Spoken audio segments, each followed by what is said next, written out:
السلام عليكم ورحمة الله تعالى وبركاته. بسم الله والصلاة والسلام على رسول الله.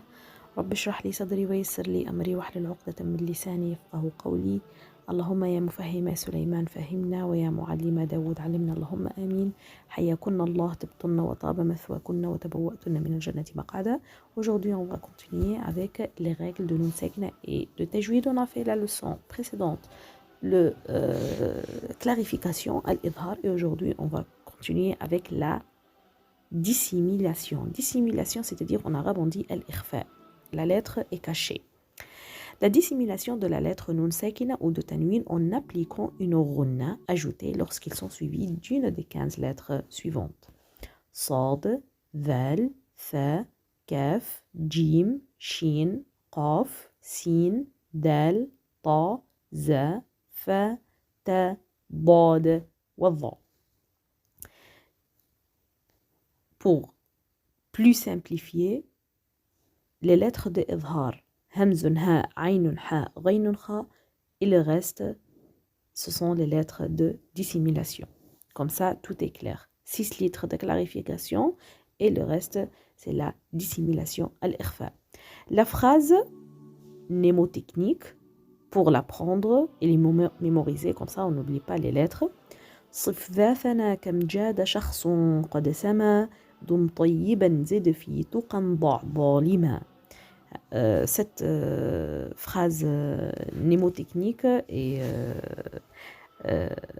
faite dans le Tuhfat al-Atfal. Tuhfat al-Atfal, c'est une sorte de poème où on apprend les règles de tajwid en lisant des phrases mnémotechniques comme ça. L'enfant ou n'importe quelle personne peut apprendre facilement.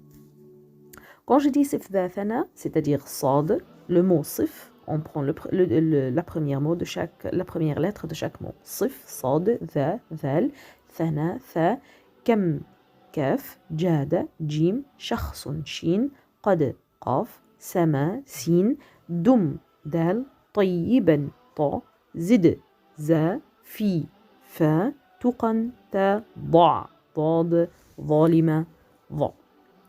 Pour faire la dissimulation, il ne faut pas que la langue touche le palais. C'est-à-dire, si je dis man sha'a, quand je fais man, je ne touche pas le noun. Mais avant de commencer de dire on ne touche pas le noun en fait, comme on a déjà vu dans les leçons de sortie des lettres, le noun et mim, ils ont deux parties. Le parti de la bouche et le parti de nez, le nasillement.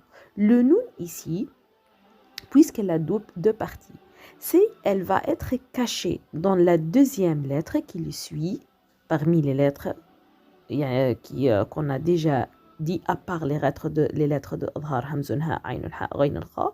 Le reste, le noun va être caché. Je ne le prononce pas, mais je viens avec la nasillement. Qu'est-ce que ça veut dire?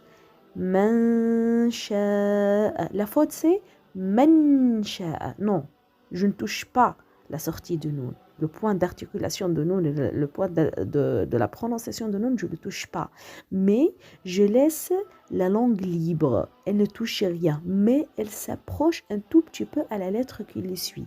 Donc elle va s'approcher à la sortie de la lettre shin. Man sha'a. Je prends le temps bien sûr pour avoir le nasillement et après je frappe la sortie de shin. Donc il ne faut pas que la langue touche le palais. Pendant que l'on prononce le ghunna, notre langue se place sur le point de sortie sans appuyer où va sortir la lettre qui suit. Et la troisième étape, c'est faire une ghunna ajoutée. Le nasillement, contrairement au alif de prolongation, suit la lettre d'après dans l'emphase et l'amincissement.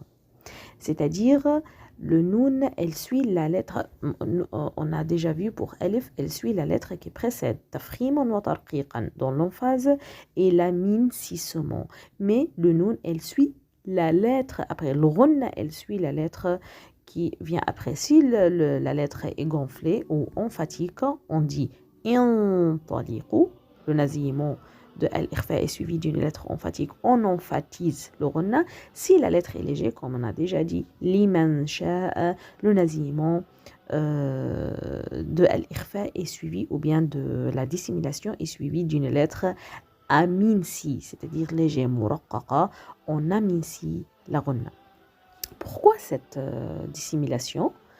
Parce qu'il y en a une sorte de rapprochement des makharij des 15 lettres qu'on a déjà vu, les 15 lettres de dissimulation ou bien les 15 lettres de ikhfa avec le noun entre l'apparition et la fusion. La fusion, on n'a pas encore vu, on a vu juste l'apparition. Dans la leçon suivante, Inch'Allah, on va commencer la fusion.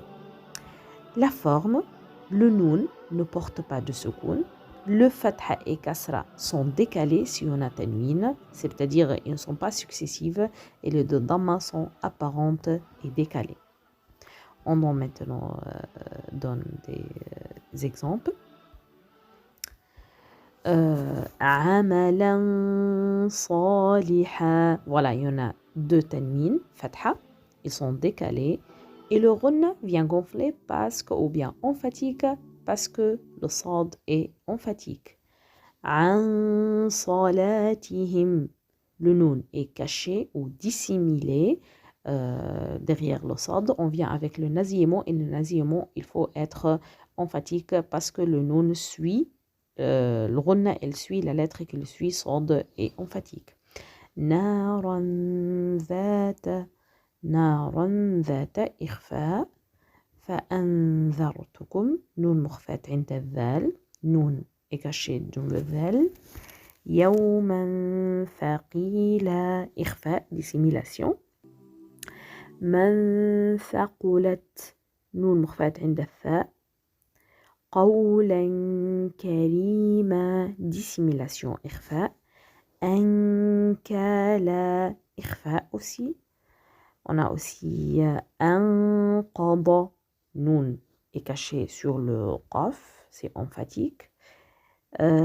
Azaban duna, on a ici ikhfa avec dissimulation léger, avec ghunna léger. Aussi avec ta, antum, noun est caché sur le ta avec une nasillement une ghunna léger ou bien nasillement léger.